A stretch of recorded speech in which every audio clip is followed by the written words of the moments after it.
Well, there's my beaver dog. I thought I'd get this real quick while she's at it. Anyway, this video is about how to kill a tree.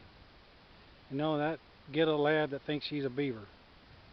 Anyway, there's probably some trees you might want to get rid of if you want to try to get rid of it naturally without any kind of chemicals and poisons and stuff.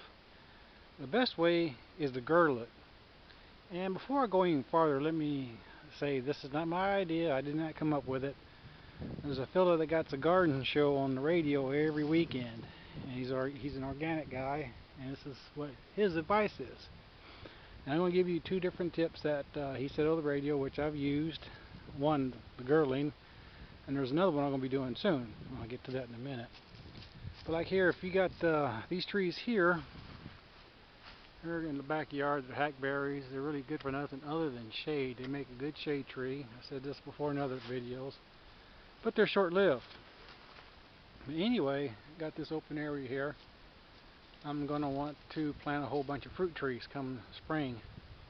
Now I'm doing this kind of late. But anyway, to kill this tree, now if I was to just cut it down, it wouldn't kill the roots. It would just simply grow back and have more offshoots all over the place. Just like the ones over there on the fence line. See, what you do is girdle it. And this dog still thinks she's a beaver.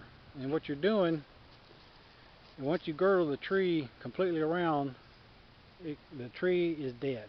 Doesn't quite know it yet. And here's how it works. The sugars and all the energy that the tree makes for itself it needs is created in the leaves. And then all that energy and sugars is sent down on the outside of the bark, the outer bark of the tree, down to the roots where it is stored. And if you use to cut the tree down, it'll just know to send up some more sprouts.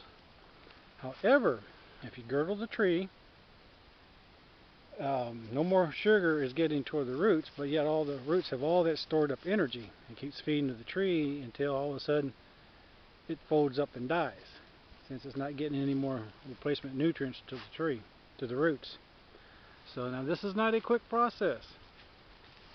It takes about 8 months, sometimes longer. I guess it depends on the tree, maybe the size of the tree. I did this, I had some hackberries growing in the middle of my fig tree, and cutting them back, it just kept sending out more shoots. So I girdled it, and about 8 months later, guess what? It folded up and died. So that's what I did with these trees. About 8 months or so from now, they're all going to be dead, and I'll cut them down using firewood, but then I'll be replacing those, I said, with some all kinds of fruit trees I'm planning to do. So here, what you're doing, let me come in real close. You need to chop away the bark. Come on here, focus a little bit. You chop away the bark in this inner layer. And I forget what this is called. I forget exactly what that's called. And you need to chop that all the way around till you get to this inner bark. I mean, it's actually wood of the tree. So you're getting rid of that bark, and the pups are not helping at all. You kind of see it on this one here. That white part is the tree itself. And that spongy cork looking material, that's where the energy is all sitting down to the roots from the leaves.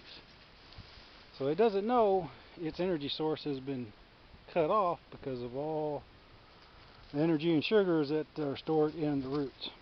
So all of a sudden it's going to run out, and then the tree's dead. So it does work.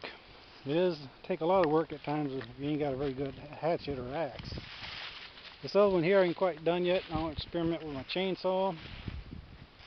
I'm going to use a chainsaw just to cut maybe 2 circles completely around the tree. I'm not going to cut too deep into the tree, just enough to see if that's a quicker, easier way.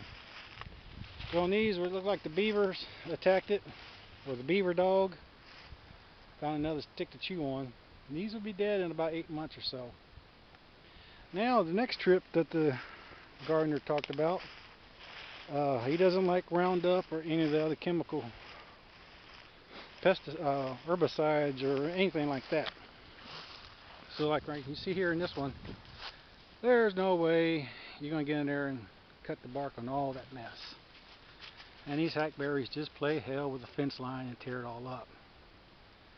So his other tip on this, I haven't done yet, but I'm going to do it, and I'm not sure of the kill time on this, is you pour diesel. around the roots, and it's going to kill the roots. Yes, I know. I thought the same thing too. Diesel, what's the difference between that and the chemical herbicides? Well, the second part is that once you pour the diesel on the ground, you come back with a 50-50 mixture of molasses and water, and you pour that over where the diesel was. So the diesel kills the tree, but the molasses breaks down the diesel.